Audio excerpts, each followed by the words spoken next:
네, 안녕하세요. 잘 들리시나요? 네, 이제 시간이 되었기 때문에 하시공프 2023 리캡을 진행하도록 하겠습니다.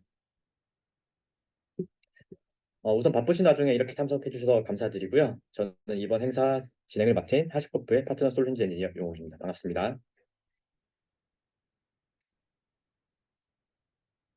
저희 행사에 스피커로 참석해 주신 분들은 저를 비롯해서 하시코프의 박준찬 상무님, 그리고 하시코프의 이규석 이사님, 그리고 맥베돈 클라우드의 이송님께서 함께 진행해 주실 예정입니다.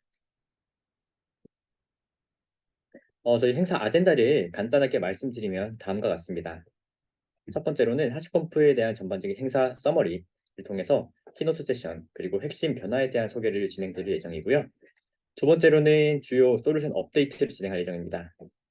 주요 솔루션 같은 경우에는 볼트와 바운더리 그리고 테라폼과 노마드, 웨이포인트와 콘솔을 나눠서 함께 소개를 드릴 예정이고요.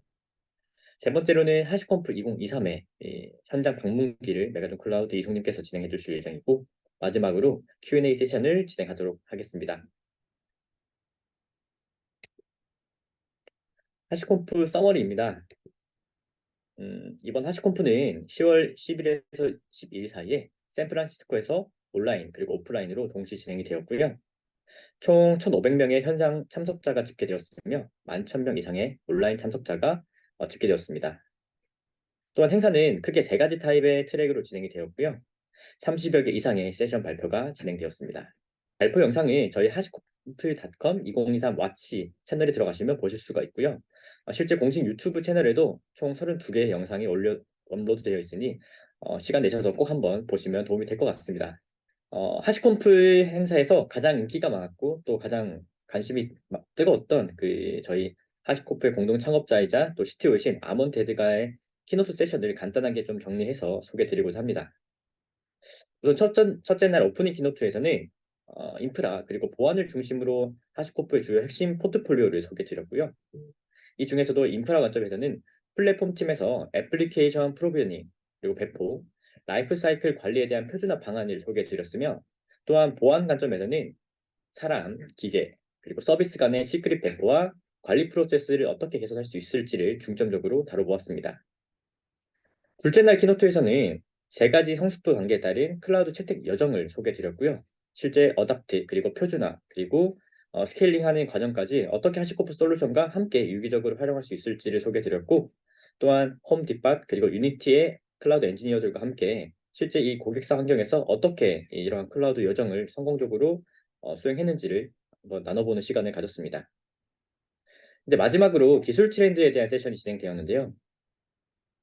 기술 트렌드 같은 경우에는 최근 각광받고 있는 엣지 워크로드, 그리고 제로 트러스트 관점의 보안, 소프트웨어 디파인 네트워크, 그리고 인프라와 AI, 마지막으로 플랫폼 팀에 대한 중요성에 대해서 강조하는 시간을 가져보았습니다. 어, 꼭 이번 두 가지 키노트 세션을 시간 내셔서 보시면 정말 큰 도움이 될 거라고 생각이 됩니다. 자, 그러면 주요 제품 업데이트를 한번 진행해 보도록 하겠습니다. 앞서 언급드린 것처럼 이번 행사는 인프라와 보안 포트폴리오로 나눠서 소개드렸습니다. 아마 기존에 하시코프를 아시던 분들은 인프라, 보안, 네트워크, 애플리케이션 총 4가지 단계로 소개드렸던 것으로 아마 기억을 하실 텐데요. 이번 행사 동안은 앞서 언급드린 인프라와 보안 포트폴리오 중점으로 소개를 드렸고, 특히나 플랫폼 팀에 대한 중요성이 굉장히 대두되었습니다. 실제로 플랫폼 솔루션으로서 인프라 관점에서는 이미지, 그리고 리소스, 워크로드, 애플리케이션에 대한 인프라스트럭처 라이프사이클 매니지먼트를 위한 표준 플랫폼을 제공할 수 있으며, 또한 워크플로우 관점에서는 IEC 기반의 계획과 빌드, 배포가 제공될 수 있음을 소개해드렸습니다. 또한 보안 플랫폼 솔루션 관점에서는 인프라, 시크릿, 사용자, 서비스, 데이터에 대한 시큐리티 라이프사이클 매니지먼트를 위한 표준 플랫폼을 제공할 수 있다는 부분을 강조드렸으며, 또한 워크플로우 관점에서는 신원 기반의 접근 통제를 통한 보호, 검사, 연결을 소개드렸습니다. 인프라스트럭처 라이프사이클 매니지먼트 관점에서 한번 요약을 해보면, 모든 인프라를 프로비저닝하고 또한 관리하기 위한 표준화된 접근 방식을 제공한다라는 부분이었고요. 또한 클라우드나 네트워크, 프라이빗 데이터 센터, 사스 이 전반적인 내용에 대해서 이런 인프라를 자동화된 업데이트된 형태로 관리할 수 있다라는 부분이 소개되었고, 두 번째로 보안 관점에서는 시큐리티 라이프 사이클 매니지먼트 관점에서는 시크릿에 대한 접근을 통제하고 또한 민감 데이터를 보호하기 위한 보안 자동화 표준을 제공했습니다. 이 중에서 대표적으로 저희가 집중해 볼 내용들은 시크릿, 그리고 서티피케이트, 그리고 분산되어 있는 키, 그리고 데이터 프로텍션이라고 하는 핵심 키워드가 있었고요. 이러한 두 가지 필러를 중점으로 저희 어, 두 가지 필러를 중점으로 그 세션을 한번 들어보시면 많이 도움이 되실 것 같습니다. 자, 그러면 세부 업데이트는 박준현 상무님께서 이어서 진행해 주시도록 하겠습니다. 네, 안녕하세요. 오랜만에 발표를 하게 된 박준상이라고 합니다. 그러면 첫 번째 볼트부터 한번 짚어보도록 하겠습니다. 이번에 그 시큐리티 라이프 사이클 매니지먼트 쪽에서 그 업데이트된 기능들이 볼트 레이더라고 하는 부분을 제외하고는 기존에 있던 기능들의 사용 편의성이 추가된 부분이다라고 이해하시면 될 것 같습니다. 네, 첫 번째로 이제 HCP 볼트라고 하는 솔루션이 소개가 되었습니다. HCP는 뒤쪽에서도 설명을 드리겠지만 하시콥 클라우드 플랫폼이라고 해서 하시코프가 관리하는 관리형 사스 서비스라고 보시면 되고요. 볼트 시크릿은 그 중에서도 키밸류, 실제 볼트를 사용하는 다수의 고객들이 볼트의 키밸류 형태로 환경 구성 정보를 저장해 두고 서비스나 어플리케이션에서 불러서 사용하는 형태들이 많더라. 그러면 어떻게 좀 손쉽게 쓸 수 있게 할까라고 하는 니즈 때문에 만들어진 거라고 보시면 되고요. 기존의 볼트를 설치형이나 구축형으로 관리하는 부담 또는 인증과 각종 시크릿 엔진을 구성해야 되는 것들 없이 손쉽게 쓸 수 있는 형태라고 보시면 되겠습니다. GUI 또는 CLI 모두 제공이 되고 있고요. 들어가서 보시면 현재 다양한 서비스들과 인티그레이션 할 수 있는 방법, 특히 이제 테라폼과 연동하는 것들도 가이드로 제공이 되고 있습니다. 그래서 데모를 잠깐 보시면 HCP라고 하는 것 자체가 사스 서비스이기 때문에 해당 포털 화면으로 들어가면 볼트 시크릿이라고 하는 메뉴가 제공이 되고 있고요. 돌아가서 보시면 우리가 사용할 키밸류 시크릿을 어플리케이션이라고 하는 이름으로 관리를 하게 됩니다. 해당 화면을 보시면 웹 어플리케이션이라고 하는 게 만들어져 있고요. 시크릿이 이제 버전이 시크릿 안에 밸류가 두 개가 있다라고 하는 걸 보실 수가 있습니다. 볼트를 사용해 보셨다면 키밸류와 유사한 걸 보실 수가 있고요. 보시는 것처럼 저장되어 있는 값들도 이렇게 확인을 하실 수가 있습니다. 그래서 뭐 인티그레이션이라고 하는 부분을 클릭해서 보시면 HCP 볼트 시크릿을 연동할 수 있는 방법들에 대한 가이드들이 나와 있고요. 액티비티 로그를 가기 전에 뷰를 눌러보시면 테라폼 코드에서 어떻게 연동할 수 있는지 샘플 코드도 나와 있습니다. 그래서 샘플 코드를 활용하셔서 연동하실 수도 있고요. 그리고 해당하는 시크릿을 얼마나 어디서 사용했는지도 화면상에서 직접 확인하실 수 있게 제공해 드리고 있습니다. 그럼 이렇게 구성되어 있는 시크릿을 어떻게 사용을 할 거냐? 테라폼 코드에서 이제 사용을 하실 수가 있는데요.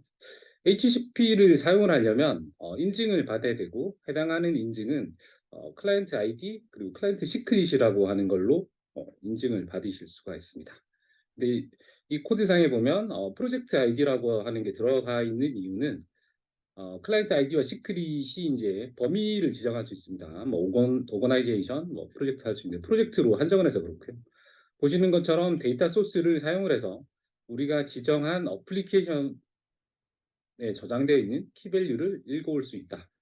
해당하는 코드는 약간 샘플링을 해서 사용할 수 있는 예제를 보여주기 위한 걸로 저장되어 있는 값을 단순히 읽어서 아웃풋으로 출력하는 코드를 작성해 본 겁니다. 그래서 두 가지가 있기 때문에 보시는 것처럼 유저네임과 패스워드를 각각 불러서 출력하는 형태로 했고요. 현재 구성되어 있는 값을 보시면 유저네임은 db 어드민이고 패스워드는 웰컴 1입니다. 이 값을 이제 다른 값으로 한번 변경해 보겠습니다. 패스워드 001 느낌표라고 저장을 했고요. 아까 작성했던 코드를 테라폼 클라우드 기반으로 동작을 해보면 어, 웰컴 1이라고 하는 값을 불러왔었다는 걸 볼 수 있고요. 다시 한번 코드를 실행하면 변경된 값을 아마 불러오게 될 겁니다. 그래서 HCP 볼트 시크릿을 어떤 형태로 쓸 수 있느냐? 컨피규레이션 서버 형태로 쓰실 수가 있을 거다. 사스를 쓰시는 경우라고 하면 그러면 일일이 플레인 텍스트로 어딘가에 저장해 놓지 않고 어플리케이션이나 서비스가 돌아갈 때 그때마다 읽어와서 항상 동기화된 값을 불러오실 수 있다. 그래서 키밸류 값을 쓸 수 있는 방법을 제공해 드리고 특히 이제 싱크라고 하는 타겟 시스템과 연동하는 기능도 내장이 되어 있습니다.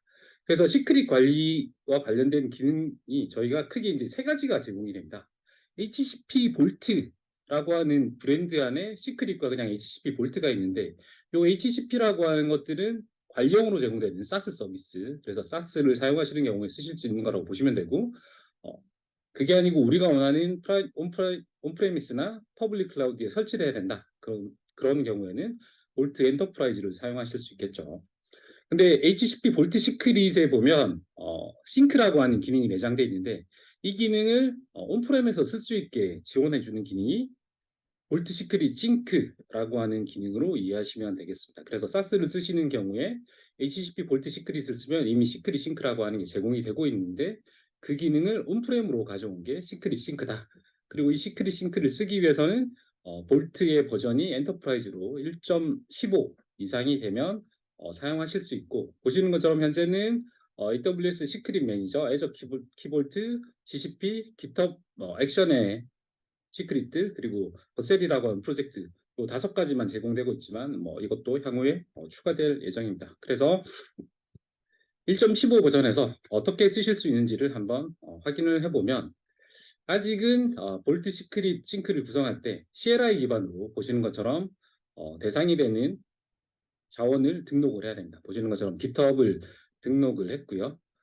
이 GitHub에서 사용할 키밸류 값을 등록해 보도록 하겠습니다. 네, 보시는 것처럼 마운트는 패스를 주는 거죠. 시크릿이라고 하는 곳에 마이 시크릿에 푸는 바 11이라고 하는 값을 저장을 했고요. 이 값을 아까 지정했던 GitHub과 연계하는 과정이 어소시에이션이라고 하는 명령어를 사용을 하는 겁니다. 그래서 연계를 했고요. 대상 GitHub 액션의 시크릿에 가서 보시면 연결을 하고 나면 이렇게 시크릿이 생성이 된다. 즉 볼트 엔터프라이즈에서 이쪽으로 값을 싱크를 해주는 걸 확인하실 수 있고 실제 어떤 값이 있는지는 GitHub 액션 워크플로우를 실행을 해서 한번 확인해 보도록 하겠습니다. 일단은 지금 있는 값을 먼저 불러오는 걸 확인하실 거고요.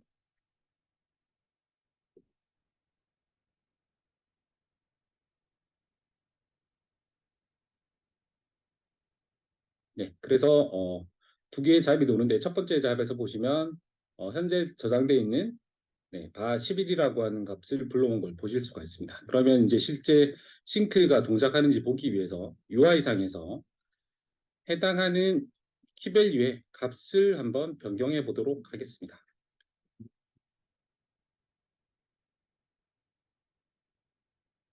네, 기존의 바 11이라고 하던 것들을 우리가 알 수 있는 값으로 한번 변경해 보겠습니다. 하시콤프 2023이라고 바꿀 거고요. 이 값이 실제로 니어 리얼타임으로 GitHub 액션에 있는 시크릿을 변경을 하게 됩니다. 그래서 추가로 다시 워크플로우를 실행하게 되면 볼트가 싱크한 변경된 시크릿 값을 읽어 오시는 걸 확인하실 수가 있습니다. 잡이 돌고 있고요. 끝난 것을 보면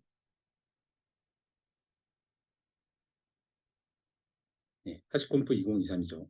그래서 HCP 볼트 시크릿과 볼트 시크릿 싱크는 볼트를 도입하시고 나서 어떻게 손쉽게 사용할 수 있을지에 대한 고민이 반영된 사용 편의성이 증가된 형태. 그래서 어플리케이션이나 서비스의 수정 없이도 빠르게 볼트를 사용하실 수 있는 편의성이 증대된 형태라고 보시면 되겠고 그 다음에 설명드릴 볼트 레이다는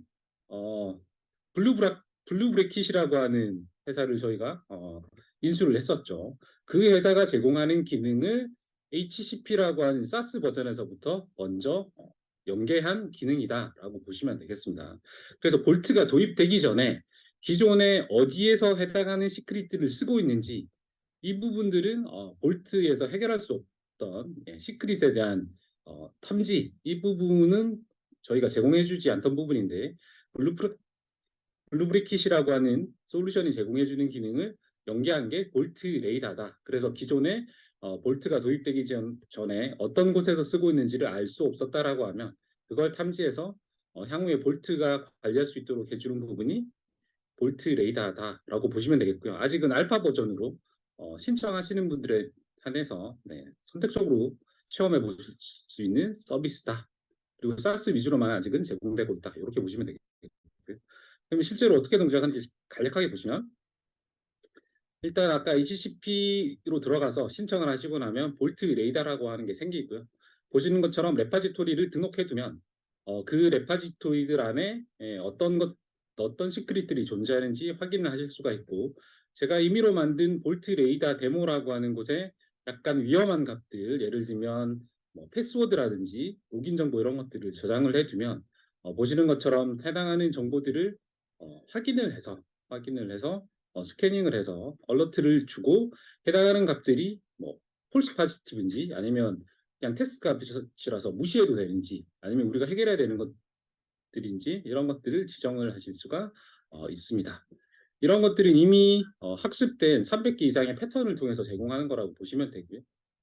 특히 이제 깃허브이나 깃랩 이런 VCS 상에서는 히스토리컬하게 이전에 있던 것들도 다 탐지를 해낼 수 있다라고 보시면 되겠습니다. 지금도 보시면 테라폼 TF 바즈라고 하는 파일에 있는 값들을 수정한 것 보실 수 있는데 지금 거는 보면 달라져 있죠. 같은 이름인데 계속해서 머지되거나 하면서 버전이 올라간다고 하더라도 이전 버전에 있는 히스토리컬하게 남아있는 것들도 스캐닝을 해서 확인을 하실 수가 있다.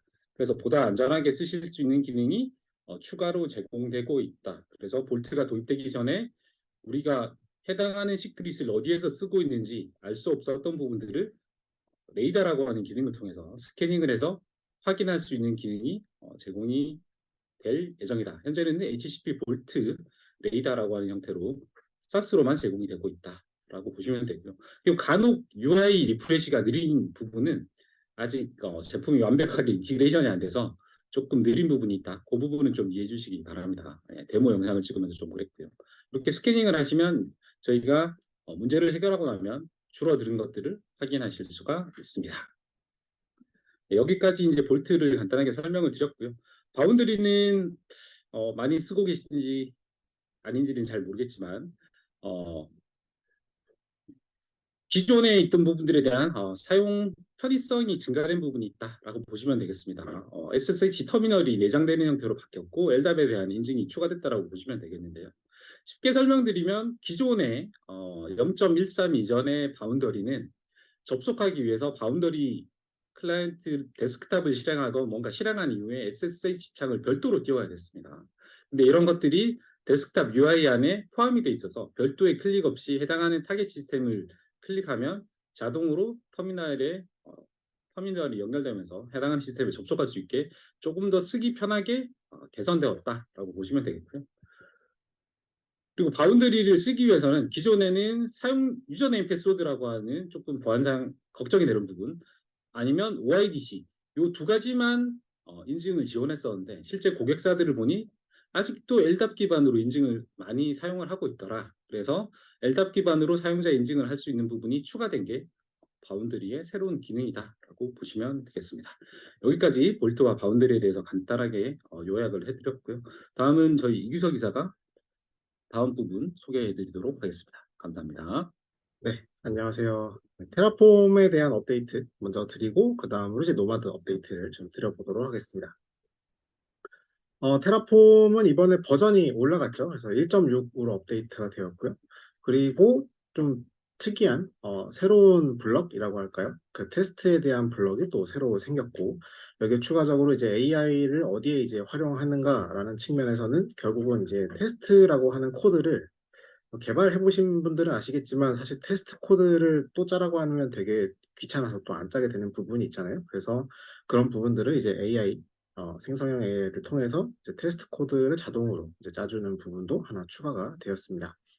그리고 이제 기존에 이제 VS 코드를 또 많이 활용하시는 분들은 이제 VS 코드에서 이 테라폼에 대한 지원 익스텐션이 조금 더 좋아졌다라고 보실 수 있겠고요. 마지막으로 이제 스택이라고 하는 기능도 하나 추가가 되었습니다. 일단은 이제 1.6에 대해서 먼저 업데이트를 드리겠습니다. 일단 1.6을 쓰시는 이제 OS에 대한 변경 사항이 생겼어요. 요거는 이제 맨 아래 보시는 저 체인지 로그에도 가보시면 이제 확인하실 수가 있는데, 결국은 이제 저희 OS도 계속 패치가 발생하지 않습니까? 그래서 이제 이 OS도 이제 보안 패치가 계속 유지되는 부분들에 대해서만 이제 신규 버전을 지원하는 부분이 있기 때문에 현재 사용하시는 이제 OS에 따라서 약간 제약이 생길 수는 있다라고 보시면 될 것 같고요. 일단 첫 번째로 macOS는 10.15 카탈리나 이상에서 이제 1.6을 사용하실 수 있고, 윈도우도 이제 더 이상 7을 지원하지 않는다고 되어 있습니다. 그래서 뭐 물론 실행은 되겠지만 정식적으로 이제 지원하는 부분은 윈도우 10 이상, 그리고 서버는 윈도우 2016 이상으로 현재 업데이트가 되었다라고 확인하시면 될 것 같고요. 그리고 이제 AWS 프로바이더가 최근에 변경이 있었죠. 예, 5점대로 넘어간 거를 이미 이제 AWS 쓰시는 분들은 많이 아실 텐데, 그와 관련해서 이제 테라폼을 커뮤니티 버전으로 쓰시는 분들은 아마 S3 백엔드도 되게 많이 사용하실 것 같아요. 그래서 S3 백엔드에 대한 구성이 약간 변경이 되었습니다. 그래서 이제 기존에 S3 백엔드를 쓰시던 분들은 테라폼의 1.6으로 업그레이드 하실 때 한 번쯤 이제 확인하셔야 되는 부분이 있습니다. 그리고 이번에 이제 아까 설명드렸던 이제 테스트 프레임워크라고 하는 게 생기면서 이제 테스트와 관련된 명령어가 하나 추가가 됐습니다. 그래서 테라폼 테스트라고 하는 서브 커맨드가 하나 생겼고요. 여기에 동작하는 부분은 기존의 이제 TF 파일들이 아니고 지금 이제 두 번째 라인에 있는 저 .tf 테스트 .hcl이라고 하는 파일에다가 저희가 테스트 코드를 작성할 수가 있습니다. 요거는 뒤에 가서 좀 더 상세하게 설명을 드리도록 하겠습니다.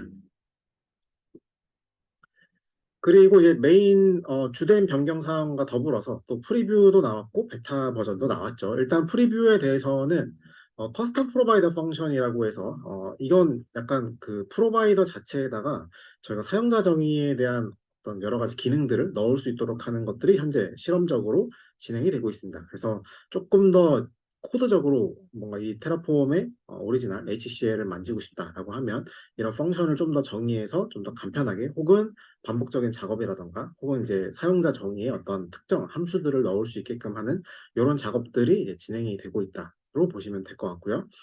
컨피그 드리븐 리무브 같은 경우는 기존에는 저희가 뭔가 이제 작업을 할 때 예를 들면 스테이트에 대한 삭제를 한다. 그러면 저희가 커맨드로 했었잖아요. 그래서 테라폼 스테이트 rm 그리고 이제 주소 같은 거 넣으시고 이런 식으로 해서 이제 스테이트에 대한 관리를 조금 어, 사실 이제 코드적으로 하진 못하고 뭔가 커맨드 라인을 통해서 이제 스테이트에 대한 관리를 했었는데, 이번에는 이전에 저희 임포트 구문이 나왔던 것처럼 마찬가지로 이제 리무브라고 하는 부분이 또 생겼습니다. 그래서 저희가 뭔가 이 스테이트에 대한 관리를 할 때도 결국 이제 코드적으로 관리할 수 있게 하는 이런 부분도 하나 추가가 됐고요. 또 오늘 추가로 설명드릴 부분은 이제 스택이라고 하는 기능이 생겼습니다. 요거는 뒤에 가서 조금 더 상세하게 설명을 드릴 텐데, 컨셉은 저희가 인프라를 만들면 단순히 인프라 하나만 만들고 끝나는 게 아니라 이 뒤에 딸려오는 또 다른 인프라를 만들거나 뭐 또 다른 리소스를 만들거나 하는 약간 의존성이 자꾸 발생을 하게 되죠. 이런 의존성이 발생하게 되면 사실 코드 하나로만 저희가 관리할 수 없는 상황들이 종종 생기곤 합니다. 그래서 이런 부분들을 개선하기 위해서 스택이라고 하는 게 추가가 돼서 현재 프리뷰 상태로 저희가 확인해 볼 수가 있습니다. 그리고 이제 베타와 관련된 부분은 저희 노코드 프로비저닝, 요거는 이제 테라폼 클라우드나 엔터프라이즈에서 지원을 하는 약간 셀프 서비스 인프라스트럭처에 대한 기능인 거죠. 여기서 이제 모듈에 대한 업그레이드를 지원합니다. 이 얘기인즉슨 기존에 저희가 노코드라고 해서 이제 모듈을 만들어 놓으면 저희 모듈을 가지고 인프라를 막 찍어낼 수 있는데, 문제는 한번 찍어내면 그 뒤로 뭔가 업그레이드 작업이 있다거나 혹은 이 찍어낸 모듈이 뭔가 업그레이드가 발생해도 실상 이전에 만들어졌던 것들은 저희가 약간 터치하기가 힘들었는데, 요것도 이제 저희가 이 모듈 자체에서 업그레이드를 또 지원하는, 그래서 노코드 프로비저닝에도 제가 버저닝 혹은 이제 모듈을 업그레이드 할 수 있는 기능이 베타로 추가가 되었다라고 볼 수 있겠고요. 폴리시에 대해서는 이제 버저닝도 생겼습니다. 이건 이제 센티널에 대한 혹은 OPA에 대한 내용이고요. 이 부분도 이제 버저닝이 생기면서 이제 기존에는 단일 이제 폴리시로만 관리를 했다라고 한다면 이것도 점차 이런 보안에 대한 규정들이 발전하면 이 버저닝을 통해서 관리할 수 있는 기능들이 현재 베타로 추가가 되었다라고 볼 수가 있겠습니다. 그 밑에 보시는 이제 유튜브 링크의 저 제목들을 확인해 보시면 관련 영상들을 이제 확인해 보실 수가 있겠습니다. 네, 일단은 뭐 좀 더 상세하게 설명드릴 내용으로는 스택이 있습니다. 네, 스택은 아마 관심 있게 보신 분들이 많으셨을 거라고 생각을 합니다. 그러니까 스택은 사실상 저희가 이제 인프라를 관리하시는 입장에서 테라폼을 써보셨다면, 그리고 테라폼으로 단지 예를 들어서 저희가 클라우드 자원들, 예를 들면 뭐 AWS 예를 들어볼까요? AWS에 저희가 EKS 같은 것도 올려보시고 RDS도 올려보시고, 근데 문제는 RDS로 생성한 포스트그레를 뭔가 프로바이더로 저희가 설정을 해야 된다던가, 아니면 이제 EKS를 만들고 나서 EKS에다가 또 뭔가 네임스페이스나 혹은 여러 가지 서비스 어카운트나 이런 것들을 추가적으로 뭔가를 하려면 사실상 저희의 어떤 이 프로비저닝의 순서로 따지면 결국은 뭔가 인프라가 만들어지고 그 다음에 뭔가 작업들이 수행이 돼야 되는 부분인데, 문제는 이런 것들이 이제 하나의 코드 안에 다 담게 되면 이제 테라폼의 이 패러럴한 동작에 의해서 약간 의도치 않게 이게 다 끝나지도 않고 갑자기 이제 쿠버네티스 프로바이더를 호출한다거나 하는 약간 이런 방식이 이런 상황이 발생을 하죠. 그래서 보통은 이제 이런 것들을 또 최소화하기 위해서 결국은 뭐 워크스페이스를 쪼갠다거나 아니면 이제 루트 모듈을 서로 쪼개서 뭔가 관리를 하거나 아니면 또 굳이 해도 되지 않을 이제 모듈화 같은 걸 또 해가지고 모듈 간의 의존성을 만들거나 하는 이런 이제 방식으로 했었죠. 근데 이제 이 스택이라고 하는 게 뭐 이후에 정식적으로 추가된다면 이 스택 자체는 어떤 특정 뭐 워크스페이스를 생성하고 그 다음 단계를 수행하고 그 다음 단계를 수행하는, 그래서 저희가 스택은 이렇게 쌓아가는 거잖아요. 그래서 인프라스트럭처도 결국은 뭔가 하나 만들면 그 다음 작업이 생겨나고 그 다음 작업이 생겨나기 때문에 이런 복잡성을 기존의 어떤 코드 스타일로는 조금 뭐랄까요, 불편하다라고 고민이 되어서 이번에 추가된 기능이라고 보시면 될 것 같습니다. 아직 프리뷰 상태인데 아직 공개까지 다 되지는 않은 것 같아요. 그래서 나중에 이제 스택이 나오면 한번 확인해 보시면 될 것 같고요. 일단은 오늘 제가 스크린샷만 이렇게 추가를 해놨습니다. 그래서 이제 오른쪽에 보시면 일단 메뉴에 EKS가 올라가고 그 다음에 뭐 볼트가 생성되고 뭐 컨설이 뭐 배포가 돼야 된다라는 이런 이제 하나의 과정이 있다면, 일단 가장 중요한 건 EKS라는 이제 플랫폼 환경이 먼저 준비가 돼야 되는 거죠. 그래야 이제 EKS에다가 뭐 볼트도 구성하고 뭐 콘솔도 구성하고 이렇게 할 텐데, 과거에는 이게 코드 안에 다 있었으면 한 번에 프로비저닝이 되면서 이제 어떨 때는 성공했다가 어쩔 때는 뭐 실패했다가 약간 이런 이제 상황이 발생할 수 있겠죠. 그래서 이런 것들을 이런 스택이라고 하는 걸 통해서 하나 성공하고 그 다음 거 진행하고 약간 이런 방식으로 만들 수 있는 이런 방식이 이제 스택의 특징이라고 볼 수가 있겠습니다. 네, 그리고 다음은 테스트 프레임워크에 대해서 설명을 좀 드리고 싶었습니다. 사실 테스트 프레임워크이라고 하면 사실 프레임워크이잖아요. 그래서 테스트할 수 있는 방안들이 되게 많이 있었는데 기존에 있던 방안도 좀 많이 활용해 보시면 좋을 것 같아요. 일단은 이제 왼쪽에 위에 있는 이런 밸리데이션에 대한 체크들, 예를 들어서 제가 그 변수 같은 거 선언하실 때 변수에 저희가 밸리데이션을 넣을 수 있거든요. 그렇게 되면 예를 들면 뭐 넣으면 안 되는 값을 체크한다거나 아니면 뭐 IP에 대한 CIDR 대역들을 우리가 정의한 대역대로 꼭 넣어야만 통과한다거나 이런 방식으로 저희가 활용을 할 수 있었고요. 그리고 이제 플랜 단계나 또 어플라이 이후에도 저희가 프리 컨디션이나 포스트 컨디션 같은 것들을 통해서 실제 이 인프라가 생성되기 전에 한번 뭐 체크한다거나 아니면 생성되고 나서 우리가 원하는 대로 생성이 되지 않았다라고 한다면 여기에 대한 또 에러를 발생시켜서 실제 프로비저닝이 되는 단계에 대한 인터럽트를 거는 약간 이런 방식으로도 활용을 할 수 있었습니다. 그리고 이제 1.5 버전에서는 체크라고 하는 블럭이 생겼었죠. 그래서 체크 블럭을 통해서 저희가 또 이런 인프라를 만들고 나서 실제 체크에 대한 어떤 뭐 예를 들면 뭐 URL이 정상적으로 동작을 하는가 아니면 우리가 원하는 대로 어떤 프리픽스가 잘 적용이 되는가 이런 것들도 또 체크 블럭을 통해서 확인할 수가 있었습니다. 그리고 나서 이번에 이제 새로 추가된 게 이제 테스트라고 하는 건데요. 테스트는 기존과는 조금 다르게 메인 그 프로비저닝 단계에서 수행이 되는 건 아니고 실제 별도의 프로비저닝을 통해서 체크를 할 수 있는 방안이라고 보시면 될 것 같습니다. 그래서 뒤에 제가 설명을 이제 영상으로 보여드리긴 하겠지만 실제 저희가 프로비저닝하는 그 테라폼 어플라이 동작을 하긴 하지만 테스트만을 위한 별도의 프로비저닝 그리고 그 즉시 뭔가 테스트가 끝나고 나면 이 테스트를 위해서 만들었던 이 인프라들을 파괴하는 이런 동작들도 자동으로 구현이 되어 있다라고 보실 수 있겠습니다. 의미적으로 보자면 여기 어디언스라고 표현이 되어 있긴 한데 기존의 베리어블에 대한 밸리데이션 그리고 프리 포스트 컨디션 그리고 체크 같은 동작은 실제로 이 코드를 작성하시는 영역에서 이제 활용하실 수 있는 부분이 되겠고요. 그래서 이제 컨슈머라고 되어 있고 그리고 테스트는 프로듀서라고 좀 분류가 되어 있죠. 이 얘기즉슨 이 테스트라고 하는 거에 조금 더 궁극적인 목표는 결국은 우리가 만든 어떤 특정 코드에 대한 모듈, 이 코드 집합이 유효한가를 따지고 그 다음에 이 테스트가 통과하면 이것들을 사내의 어떤 다른 조직에 혹은 우리 팀에 뭔가 배포를 하기 위한 목적에 훨씬 가까운 어떤 모델이라고 보실 수가 있겠습니다. TF 테스트 HCL에 대해서 조금 더 상세하게 설명을 드리면 일단은 베리어블을 이 안에서 별도로 구성하실 수가 있습니다.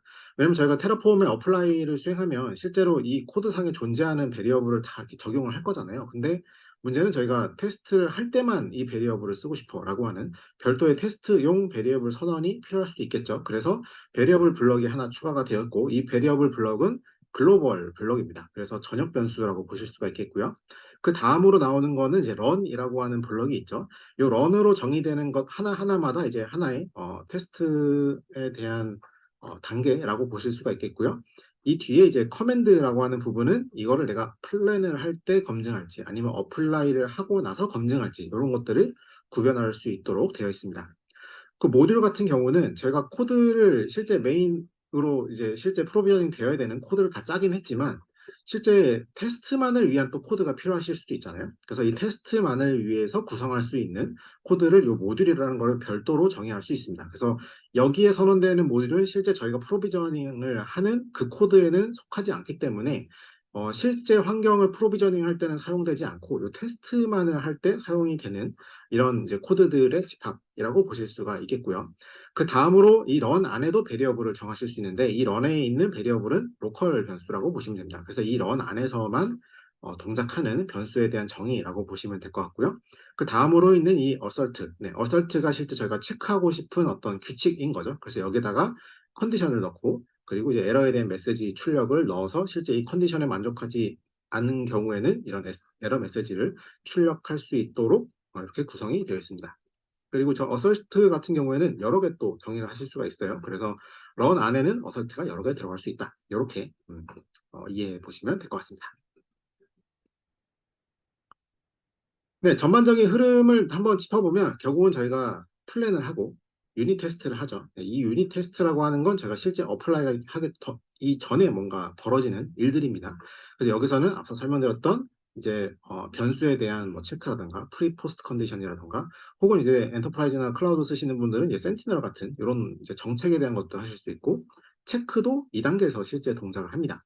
근데 저희가 매번 사실 이제 테라폼에 대한 질의응답 중에 되게 많은 수가 어플라이를 했더니 뭐가 안 된다거나 어플라이를 했는데 그 이후에 나온 결과가 우리가 원했던 결과가 아니라던가 이런 경우도 되게 많았었죠. 그래서 이 어플라이에 대한 결과도 테스트를 해볼 수 있게 만든 게 이제 테스트라고 하는 새로운 기능이라고 보시면 될 것 같습니다. 네, 일단 다음은 데모를 잠깐 보시고 지나가겠습니다. 네, 데모에서는 아주 간단하게 AWS 인스턴스를 하나 이제 프로비저닝 할 거고요. 인스턴스 타입을 확인해 보면 현재 M5 라지라고 되어 있습니다. 요건 이제 저희가 의도적으로 인스턴스 타입을 M5 라지로 실제 프로비저닝을 할 건데 테스트 코드에 보면은 T3 마이크로로 되어 있죠. 그러니까 테스트를 할 때는 T3 마이크로로 하는 거고 실제로 저희가 이걸 가지고 프로비저닝을 하게 되면 M5 라지로 프로비저닝이 된다라고 보시면 될 것 같고요. 지금 보시는 것처럼 테라폼 테스트라고 하는 거를 이제 명령을 치면 플랜에서 검증할 거 미리 검증했고 실제 저 어플라이에서 검증할 거는 진짜로 자원을 만듭니다. 그래서 왼쪽에 보시면 콘솔 화면에 저 헬로월드라고 하는 인스턴스가 실제 떴고요. 그 다음에 저 IP, 퍼블릭 IP가 얼로케이트 됐는지 확인을 해서 패스가 됐죠. 그리고 나서 바로 티어링 다운이 되면서 이 인스턴스도 삭제를 하는 이런 방식으로 진행이 된다. 그래서 이 테라폼 테스트에 대한 요점은 플랜을 하기 전이 아니라 실제 어플라이를 하고 검증을 하고 하는 단계가 들어가 있다라는 거죠. 그래서 실제로 이렇게 어플라이도 하고 테스트도 한 다음에 이 디스트로이는 자동으로 이어지는 상황이라고 보시면 될 것 같고, 여기에 대한 궁극적인 목적은 검증된 어떤 모듈을 우리가 전파하고 내부적으로 사용을 하는 데 있다라고 보시면 될 것 같습니다. 요게 이제 모듈로 배포가 되면 요게 이제 클라우드 화면이긴 한데, 클라우드나 엔터프라이즈에서는 얘가 결과적으로 모듈로 배포가 되면 이 모듈에 대한 테스트 결과를 이제 이렇게 UI 화면에서 확인하실 수가 있고요. 그러면 이제 모듈을 가져다 쓰는 이제 실제 사용자 입장에서는 이 모듈은 이미 어플라이도 정상적으로 잘 동작을 할 거다라고 기대하고 이 모듈을 갖다 쓰실 수가 있겠죠. 그래서 뭐 노코드 프로비저닝이라든가 혹은 내부적으로 공통으로 사용하는 이 모듈에 대한 검증이 일단 이루어졌다라는 이런 판단을 할 수 있게 제공이 된다로 보실 수가 있고요. 이 테스트가 실패를 하게 되면 또 UI 내에서도 이렇게 테스트에 대한 페일 내용을 확인할 수가 있습니다. 그래서 어떤 식으로 이런 모듈이 실패를 했고 우리가 어떻게 개선을 해야 될지, 혹은 우리의 의도대로 이런 테스트를 통한 이 프로비저닝된 리소스들이 정상인지 아닌지 이런 것들을 판단할 수가 있겠습니다.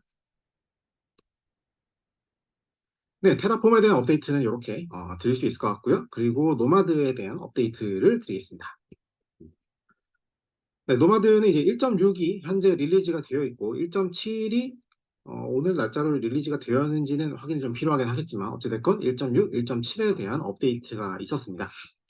일단 이제 1.6에 대한 노드풀에 대해서 살펴보면, 요거는 기존에 이게 저희가 애플리케이션을 배포할 때 보통 네임스페이스 단위로 저희가 배포를 했죠. 근데 문제는 이 네임스페이스는 노드를 구분하진 않았죠. 그러니까 애플리케이션은 그냥 노마드 안에 구성되어 있는 이 서버들 어딘가에 그냥 뜨는 정도인 거고, 실제로 관리하는 단위가 네임스페이스인 거지, 이게 실제 우리가 지정한 특정 노드에 올라가기 위해서는 기존엔 저희가 메타 값을 사용해서 특정 노드에 올라가 약간 이런 식으로 지정을 했었어야 됐죠. 이런 방식이 되게 불편할 수가 있겠죠. 예를 들면 저희가 원하는 어떤 워크로드가 GPU 워크로드다. 그러면 이제 GPU 팜 안에만 딱 올라가면 참 좋겠는데, 이걸 하기 위해서 각각의 노드에 저희가 메타데이터를 얘는 GPU야 이렇게 저장을 했었어야 됐습니다. 그래서 이런 것들을 해결하기 위해서 이제 노드라고 하는 부분에 풀을 이제 가져다 써서 이 풀 안에서만 이 배포를 수행해라고 하는 게 이번에 추가가 되었습니다. 그래서 노드풀을 설정하시면 이제 신규로 작성된 UI 메뉴에서도 이 풀에 대한 것만 딱 찍어서 확인해 보실 수가 있고요. 현재 화면에서는 이제 GPU 풀이 있으니까 이제 GPU 풀을 추가했을 때 GPU가 올라갈 수 있는 이런 리소스에 대한 확인이나 혹은 여기에 올라가 있는 어떤 애플리케이션의 얼로케이트 상태들 이런 것들을 이제 같이 확인해 볼 수 있는 UI도 함께 제공이 된다라고 보실 수가 있겠고요.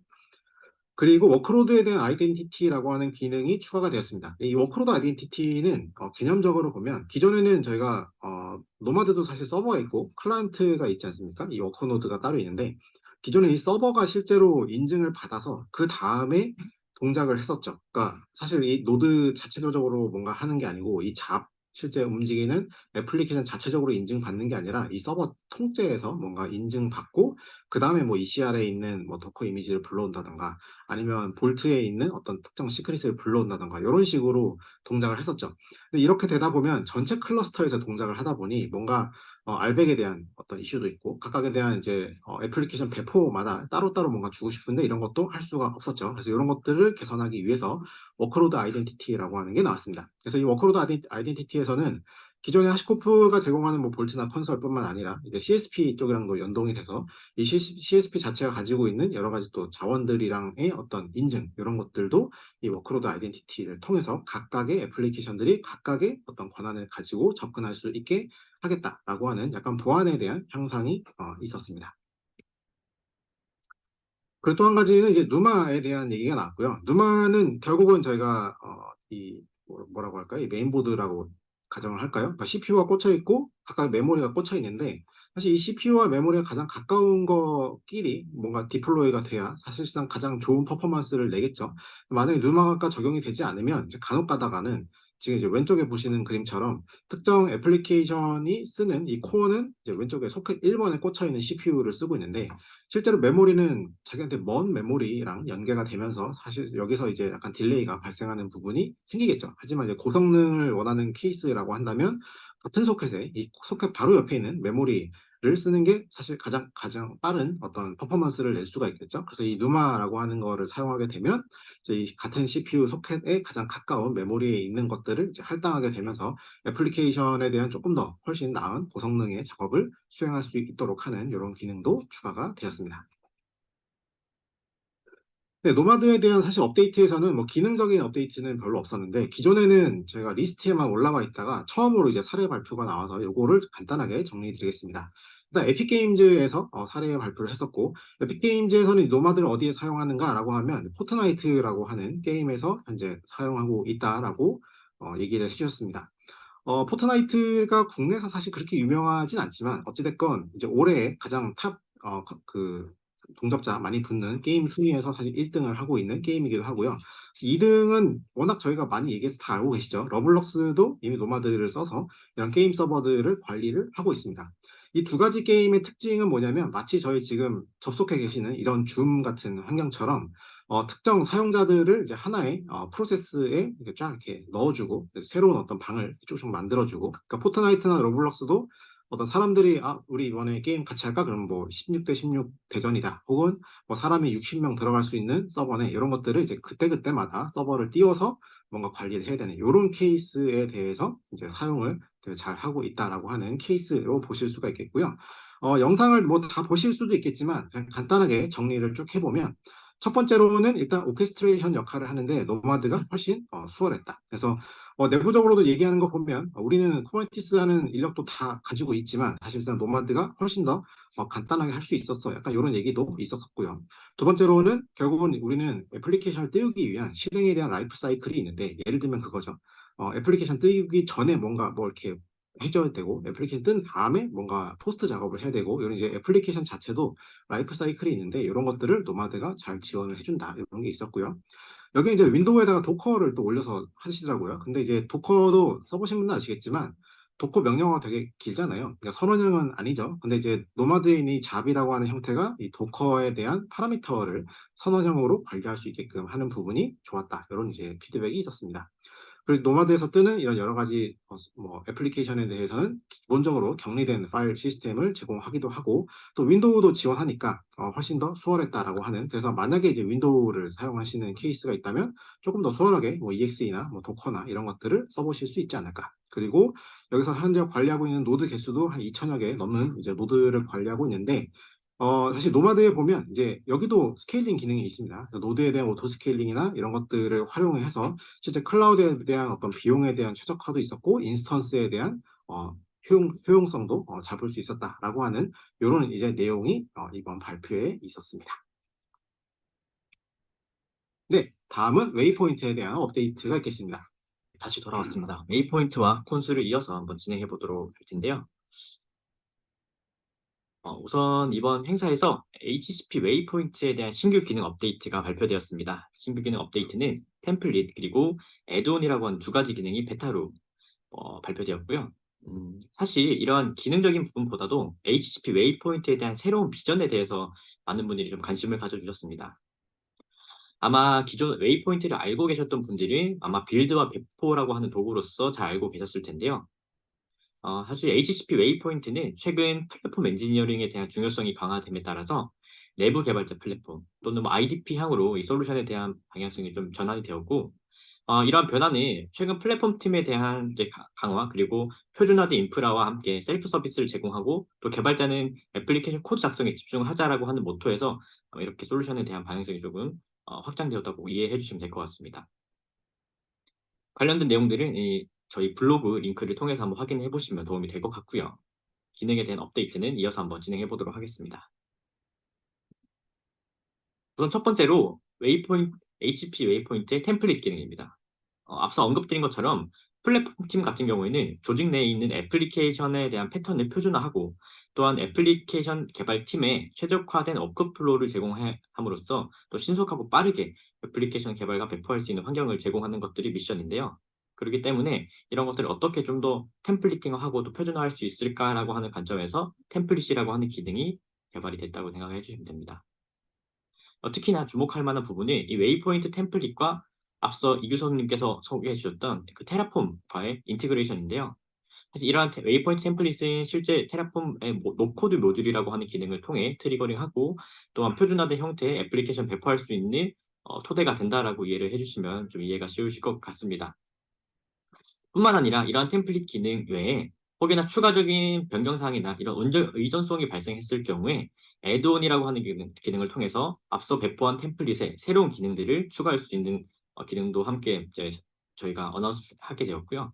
대표적인 종속성 같은 경우에는 이제 데이터베이스나 캐싱 그리고 큐나 DNS 서비스 같은 것들이 대표적 예시가 될 수 있을 것 같습니다. 아무래도 이 새로운 기능에 대한 그리고 새로운 방향성에 대해서 이렇게 구두로 설명드리면 이해하기 좀 어려우실 것 같아서 한번 영상을 준비를 해보았고요. 이 데모 영상을 좀 보시면서 이해를 해보시면 좋을 것 같습니다. 데모 시나리오는 웨이포인트 템플릿 그리고 애드온 순서로 진행하도록 하겠습니다. HCP 웨이포인트의 템플릿 그리고 애드온 기능 데모를 진행하도록 하겠습니다. 이번 시나리오의 핵심 페르소나인 플랫폼팀 그리고 애플리케이션 개발팀이 어떤 워크플로우를 가지고 작업하는지 살펴보도록 하겠습니다. 우선 플랫폼팀은 사전에 개발된 소스코드를 GitHub에 업로드하고 테라폼 클라우드와 연동하여 노코드 모듈을 준비합니다. 실제 애플리케이션 개발팀에서 사용할 수 있도록 웨이포인트 템플릿과 애드온 서비스를 구성합니다. 그럼 개발팀 관점에서 한번 살펴보도록 하겠습니다. 개발팀은 웨이포인트에 접속하여 플랫폼팀이 사전에 구성한 템플릿에 또는 애드온 서비스에 필요한 값만 기입을 하고 쉽고 간편하게 애플리케이션을 배포할 수 있습니다. 자, 이러한 워크플로우를 토대로 한번 데모를 살펴보도록 하겠습니다. 우선 플랫폼 엔지니어는 HCP 웨이포인트에 접속하여 템플릿을 제작합니다. 스태틱 웹 애플리케이션이라고 하는 템플릿을 만들어 보도록 하겠습니다. 이름을 정의하고 태그와 간단한 설명을 작성합니다. 다음으로 실제 애플리케이션 개발자들이 어떻게 사용할 수 있을지 가이드를 마크다운 포맷으로 작성합니다. 해당 내용은 Git의 리드미와 같은 형태로 업로드됩니다. 자, 그럼 다음으로 테라폼 클라우드에 사전에 등록해놓은 노코드 모듈과 버전을 선택합니다. 크리에이트 버튼을 클릭하여 템플릿이 생성된 것을 확인하고 프로젝트 탭으로 이동합니다. 이전에 만든 스태틱 웹 애플리케이션 템플릿을 선택하고 이름을 베이직 웹 앱으로 기입을 합니다. 그럼 자동으로 트리거링 되어 테라폼 클라우드에 노코드가 배포되는 것을 확인할 수 있습니다. 현재 이니셜라이징이 되고 우측에 테라폼 클라우드 워크스페이스 링크를 클릭하면 실제 생성된 그리고 배포된 애플리케이션을 확인하실 수가 있습니다. 앞서 생성했던 개발자 가이드의 링크를 클릭하시면 템플릿을 기반으로 생성된 Git 저장소를 확인하실 수가 있습니다. 저장소를 확인하고 생성된 GitHub 페이지를 접속해 보시면 녹색 화면에 정적 웹 서비스가 잘 배포된 것을 확인할 수 있습니다.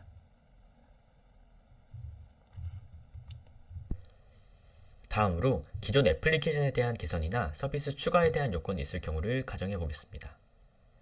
여기서는 앞서 배포한 Git 페이지에 아마존 라우트 53 서비스를 연결해 서비스를 노출해 보도록 하겠습니다.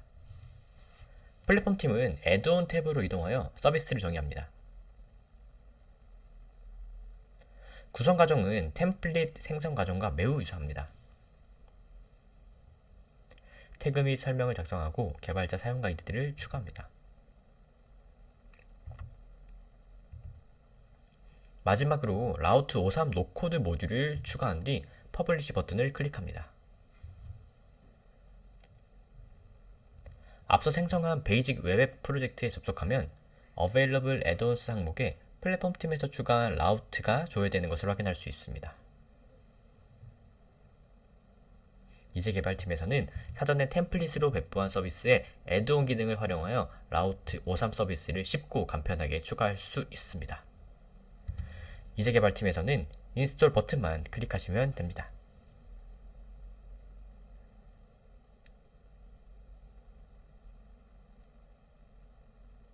자, 그럼 잘 반영되었는지 테라폼 클라우드 워크스페이스로 한번 이동해 보도록 하겠습니다.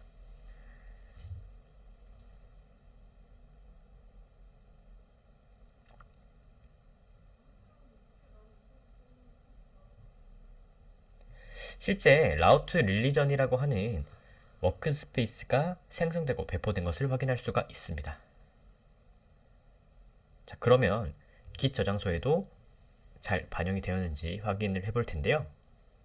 새로 발급된 도메인이 마크다운 문서를 통해서 업데이트가 된 것을 확인하고 해당 서브 도메인을 통해서 git 페이지가 잘 접속되는 것을 확인할 수가 있습니다. 그럼 다음으로 콘솔에 대한 업데이트를 진행하도록 하겠습니다. 사실 이번 행사에서 가장 많은 기능에 대한 개선 그리고 어나운스먼트한 제품 중 하나가 콘솔이라고 보시면 좋을 것 같은데요. 콘솔은 1.17 업데이트를 통해서 멀티포트에 대한 지원, 그리고 세임리스 그룹, 그리고 로컬리티 어웨이니스 라우팅이라고 하는 대표적인 기능 업데이트가 있었고요. 또한 사스 모델인 HCP 콘솔에서는 콘솔 센트럴이라고 하는 기능과 함께 리드 온 링킹, 그리고 서비스 업서버빌리티, 그리고 센트럴 퍼블릭 API라고 하는 대표적인 기능이 업데이트되었습니다. 멀티포트부터 설명드리면, 멀티포트 같은 경우에는 아마 실제로 애플리케이션 상에서 여러 개의 포트를 필요로 하는 앱들이 있으실 걸로 알고 있는데요. 대표적으로는 아마 카프카 또는 카크루치TV나 레디스와 같은 솔루션들은 2가지 이상의 포트를 필요로 합니다. 그리고 기존의 가상머신이나 이제 레거시 애플리케이션에서 쿠버네티스 환경이나 또는 서비스 메쉬 환경으로 넘어가게 되면서 2가지 이상의 포트를 지원하지 않는 이제 콘솔의 제약사항들을 계속 업데이트 해달라고 하는 이제 요구사항들이 있었고, 실제로 이번에 멀티포트를 지원을 하게 되었습니다. 이러한 제약사항은 아무래도 콘솔은 인보이 프록시 하나당 단일 포트 하나만 이제 라우팅하는 구조적인 제약사항이 있었고, 최근 V2 카탈로그가 이제 오픈되게 되면서 이러한 부분들을 개선하게 되었습니다. 개선된 아키텍처를 보시면 다음과 같습니다. 인보이는 여러 개의 포트를 노출하고 프록시할 수 있도록 구조적으로 개선이 되었고요. 현재는 쿠버네티스 환경에서만 지원을 하고 있으며, 다음 리리즈부터는 아마 VM 기반의 콘솔 데이터 플레인이 지원될 때 아마 멀티포트가 지원될 예정이라고 언급되었습니다. 실제 쿠버네티스 환경에서 아마 애플리케이션에 대한 최소 단위 파드에서 2개 이상의 컨테이너를 배포하시는 경우들이 있으셨을 텐데요. 이럴 경우에는 우측에 나와 있는 것처럼 인보이 컨테이너 상에서는 이제 포트 2개를 매핑을 해서 각각 밸런싱 할 수 있도록 구조적으로 개선이 되었고요. 실제 쿠버네티스의 애플리케이션의 디플로이먼트의 스펙을 한번 보시면, 웹 애플리케이션이나 또는 웹 어드민이라고 하는 2가지 포트가 필요로 할 때, 앞단에 있는 프론트엔드 애플리케이션에서는 또는 스태틱 애플리케이션을 호출을 할 때 업스트림에 있는 웹 포트 8080 그리고 웹 어드민 9090이라고 하는 애플리케이션에 인보이 컨테이너가 각각 밸런싱 해줄 수 있도록 구조적 개선이 이루어졌습니다. 또한 동일성 그룹 또는 세임리스 그룹이라고 하는 기능 역시 개선이 되었는데요. 이미 콘솔 클러스터에 대해서 경험이 있으신 분들은 아마 어드민 파티션이나 클러스 네임스페이스나 이런 이제 피어링이라고 하는 다양한 기능들을 사용을 해보셨을 텐데요. 이러한 제약사항들이 대표적인 제약사항들 중에서는 파티션 간의 서비스 이름이 동일할 경우에 서로 다른 서비스로 인식한다라고 하는 제약사항이 있었습니다. 이러한 부분을 개선하기 위해서 서비스의 논리적인 그룹핑을 제공을 하게 되었고요.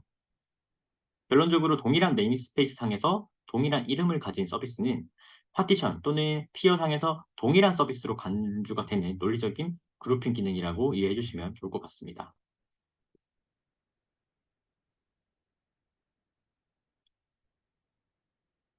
이 부분을 조금 더 첨언드리면, 예를 들어서 저희가 클러스 A 그리고 클러스 B라고 하는 2개의 콘솔 클러스터가 구성이 되어 있고요.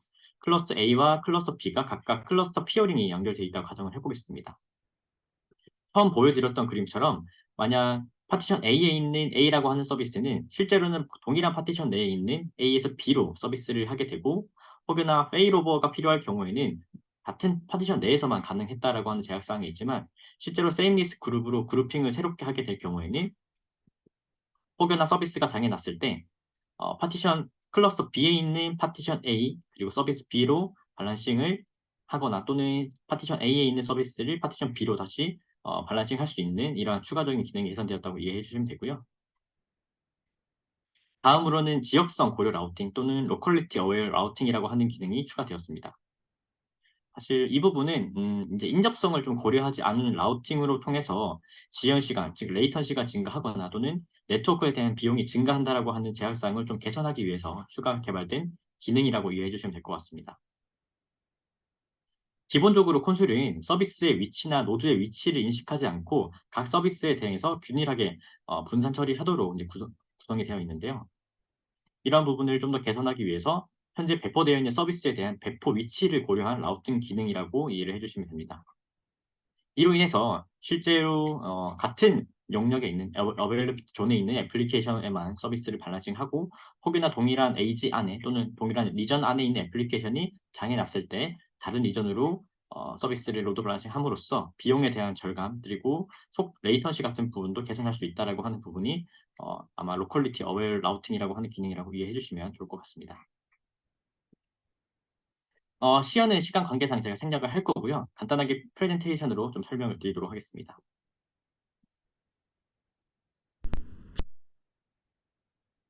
우선 앞서 언급드린 것처럼 가령 대시보드 서비스와 카운팅 서비스라고 하는 것들을 저희가 US East A라고 하는 또는 US East B, C에 각각 배포되어 있다 가정을 해보겠습니다.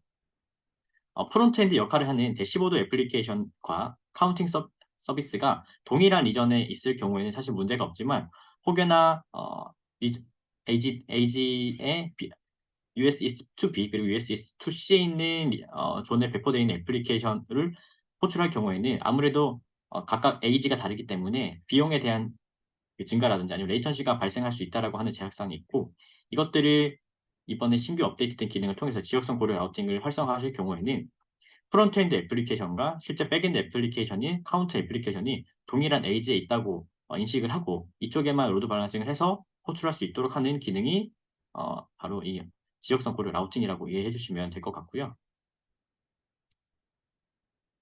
다음으로는 이제 HCP 콘솔에 대한 업데이트입니다. 아직까지 사스 모델의 콘솔을 사용하시는 분들이 국내에 많지는 않겠지만 최근에는 이제 멀티 클러스에 대한 요구사항들이 많아지다 보니 이러한 이제 HCP 사스 모델 콘솔 클러스에 대한 니즈들이 점점 더 증가하고 있는 상황입니다. 콘솔을 잘 아시는 분들은 아마 이제 컨트롤 플레인과 데이터 플레인이라고 하는 이런 논리적 개념을 알고 계실 텐데요. 이번에 발표된 HCP 콘솔 센트럴 같은 경우에는 새로운 매니지먼트 플레인이라고 하는 영역이 추가됐다라고 이해를 해주시면 됩니다.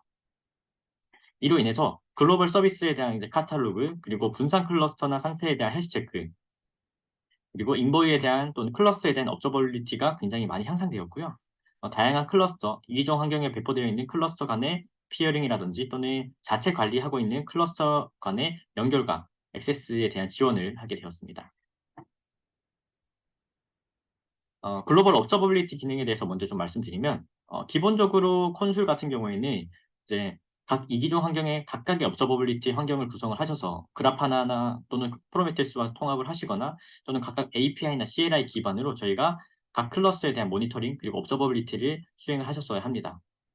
그래서 각 조직에서는 이러한 멀티 클러스터가 점점 늘어나고 멀티 클라우드 환경으로 이제 확장되게 되면서 중앙 집중화된 형태의 이제 포털이나 매니지먼트 솔루션이 필요하다라고 하는 요구사항들이 발생했고요. 실제로 콘솔 개발팀에서 이런 것들을 니즈를 반영을 하셔서 콘솔 센트럴이라고 하는 기능에 글로벌 업저버빌리티라고 하는 기능을 추가하게 되었습니다. 실제로 앞서 언급드린 것처럼 새로운 콘솔 클러스터를 배포하는 기능이라든지 또는 기존의 온프라미스에서 매니지먼트 형태로 관리되고 있던 클러스터를 피어링, 새롭게 연결한다든지 또는 각 클러스터 환경에 대한 이제 멀티 클라우드 환경에 대한 피어링 그리고 각 컨트롤 플레인에 대한 이제 헬스 체크나 매트릭을 제공하게 됐고요. 또한 전반적인 클러스터에 대한 모니터링 역시도 굉장히 많이 개선이 되었습니다. 우측에 있는 것처럼 기존과 다르게 굉장히 UI, UX적인 부분도 개선이 되었고요. 지금 나와 있는 것처럼 컨트롤 플레인에 대한 이제 기능들, 매트릭 기능이나 업저버빌리티 기능들은 또 GA 되었기 때문에 한 번쯤 보셔서 접속하셔서 사용을 해보시면 도움이 될 것 같고요. 또한 리드올리 모드라고 해서 실제로 중앙 집중화된 형태를 관리하고 있는 관리 담당자는 실제 관리를 해야 하는 저희 클러스터에 대해서는 단순히 리드올리 모드로 모니터링이나 옵저버빌리티만 제공을 하고 이런 변동사항이라든지 그런 것들은 ACL 기반으로 이제 관리할 수 있다라고 하는 기능 역시도 추가되었습니다. 이 외에도 컨술 센트럴 퍼블릭 API라고 하는 기능이 추가되어서 하나의 중앙 집중화된 형태의 포털을 통해서 각각의 클러스터 환경에 대한 데이터를 쿼리하실 수가 있고요. 또한 조직 전반에 걸쳐져 있는 클러스터나 노브 그리고 각 서비스에 대한 부분들을 모니터링하고 또한 기능에 대해서 액세스하고 관리할 수 있다라고 하는 이런 기능들이 추가되었습니다. 그리고 마지막으로 제품에 대한 전체 서머리를 한번 좀 진행을 해보도록 하겠습니다. 저희 보안적인 관점에서는 볼트와 바운더리에 대한 이제 업데이트가 있었고요. 볼트 같은 경우에는 HCP 볼트에 대한 시크릿 기능이 이제 주의가 되었고, 온프라미스 설치형 환경에서는 시크릿 싱크라고 하는 기능을 통해서 다양한 클라우드나 이제 쿠버네티스 환경 같은 저희 워크로드에서 얘는 싱크를 중앙 집중화된 형태로 관리할 수 있다라고 하는 기능들. 또한 최근에 저희가 인수하게 된 이제 블루버켓이라고 하는 업체와 협업을 통해서 볼트 레이더라고 하는 기능을 통한 시크릿에 대한 조회를 할 수 있다, 스캐닝 할 수 있다라고 하는 기능이 주된 업데이트 내용이었고요. 바운더리 같은 경우에는 이제 데스크탑에서 사용하실 수 있는 인베딩 터미널이라고 하는 기능과 이제 LDAP과의 연동이 주의가 되었습니다. 그리고 제가 방금 이제 말씀드렸던 콘솔이라고 하는 제품 같은 경우에는 다양한 이제 1.17을 통해서 세임리스 그룹, 그리고 지역성 고려에 대한 라프팅, 그리고 멀티포트에 대한 지원, 이외에도 HCP 센트럴, 콘솔 센트럴에 대한 다양한 기능들이 개선이 되었고요. 또한 인프라스트럭처 관점에서는 웨이포인트를 통한 이제 템플릿 기능이 개발되었고 이런 것들은 플랫폼 팀에 좀 더 집중이 되었다라고 이해해 주시면 될 것 같습니다. 또한 이외에도 노마드와 테라폼 같은 경우에는 노마드는 노드풀 그리고 워크로드에 대한 아이덴티티 기능이 추가되었으며 이외에도 볼트와 콘솔과 같은 저희 하시 스택과의 인티그레이션이 향상되었고 또한 뉴마 어웨어 스케줄링이라고 하는 기능 역시도 새롭게 개발되었습니다. 마지막으로 저희 하시코프에 가장 잘 알려져 있는 테라폼이라고 하는 솔루션이 이제 1.6 버전이 새롭게 업데이트되었고 테스트 프레임워크라든지 또는 AI 제너레이티드 테스트 그리고 인핸스드 에디터 발리데이션을 통해서 여러분들의 아이디 상에서 좀 더 코드를 쉽고 간편하게 개발할 수 있는 기능들이 개선이 되었고요. 또한 스택이라고 하는 기능을 프리뷰로서 발표하게 되었습니다. 제품에 대한 총 6개의 제품에 대한 업데이트를 이렇게 마무리를 할 거고요. 다음은 메가존 클라우드 이송님께서 실제 하시컴프에 대한 참관기를 한번 공유해 주시도록 하겠습니다. 안녕하세요. 메가존 클라우드 이송입니다. 메가존 클라우드는 하시코프 파트너사 자격으로 작년에 이어 올해도 하시컴프에 참석하게 되었습니다. 그래서 5분간 가볍게 지난달에 다녀온 컨퍼런스 현장 분위기를 전달드리려고 합니다. 샌프란시스코에 도착했던 순간부터 한국에 도착했던 순간까지 전달드릴 예정이고 블로그 한 편 읽듯이 좀 가볍게 들어주셨으면 좋겠습니다. 사실 호텔에 오기 전까지는 실감이 나지 않았는데 호텔에 도착해서 전광판이나 판넬들을 보니까 기다리던 하시컴프에 왔다는 사실이 좀 실감이 났습니다. 한국에서는 어떤 세션을 들어야 할지 또 스케줄을 어떻게 잡아야 할지 준비할 게 너무 많아서 부담스러웠는데 막상 오니 정말 도착했구나 하는 생각이 들어서 속이 좀 후련했습니다. 가장 먼저 도착한 곳은 등록 데스크였습니다. 그리고 가장 기대했던 것은 기념품이었습니다. 아쉽게도 오늘은 좀 추워서 티셔츠 자랑을 하지 못해서 조금 아쉽습니다. 등록 후에는 화려한 네온빛이 설치된 복도를 지나서 메인 행사장으로 향하게 되었습니다. 혹시 하시컴프 홈페이지에 들어가 보셨나요? 그 하시코프의 제품들의 색상이 검은 배경에 네온빛으로 빛이 나고 있는데 홈페이지와 딱 비슷한 느낌으로 실제로 옮겨놓은 듯한 복도였습니다. 그리고 복도 끝에는 포토존이 있었는데 포토존 끝에 이제 식물도 있고 네온빛도 빛나고 하니까 마치 오늘의 집에 나오는 좀 힙한 방 같은 느낌이 들었습니다. 그리고 메인 행사장을 향했는데 웰컴 리셉션이 진행 중이었고 제공되는 음식도 먹고 음료도 마시면서 클라우드 엔지니어링 트랙이 열리는 홀도 구경을 하고 게임 라운지도 구경할 수 있었습니다. 특히 게임 라운지는 굉장히 인상 깊었는데요. 엔지니어 프렌들리한 기업답게 엔지니어들이 좀 지쳤을 때 심신을 달랠 수 있는 공간을 준비해 주신 것 같아서 굉장히 인상 깊었습니다. 네, 행사장은 지하에 또 특히 클라우드 엔지니어링 트랙이 열리는 곳은 가장 아래층에 있어서 해가 뜨는지 지는지도 모르고 행사를 들었던 것 같습니다. 사진을 높이 순으로 간략하게 설명드리겠습니다. CTO 아몬데드가가 진행했던 키노트를 들을 수 있었습니다. 누군가가 노마드를 설명할 때 크게 환호해서 다들 웃었던 기억이 납니다. 아무래도 노마드가 좀 덕후픽이라 남달랐던 것 같습니다. 그리고 가장 왼편은 러닝랩의 모습입니다. 이곳에서는 시험에 대한 촉집계 가회 같은 것도 진행해 주시고 시험을 볼 수 있는 자격도 주어졌다고 하는데 저는 자격증이 있어서 이 부분은 좀 패스를 했습니다. 가장 오른편에는 파트너 트랙의 모습입니다. 파트너 트랙 같은 경우는 초대받은 파트너들만 들어갈 수 있었고 그렇기 때문에 저희가 테라폼 색깔과 비슷한 보라색의 목줄을 받아서 패스를 걸고 다녔는데 이것 때문에 여러 파트너분들이 먼저 말을 거시는 경우도 종종 있었습니다.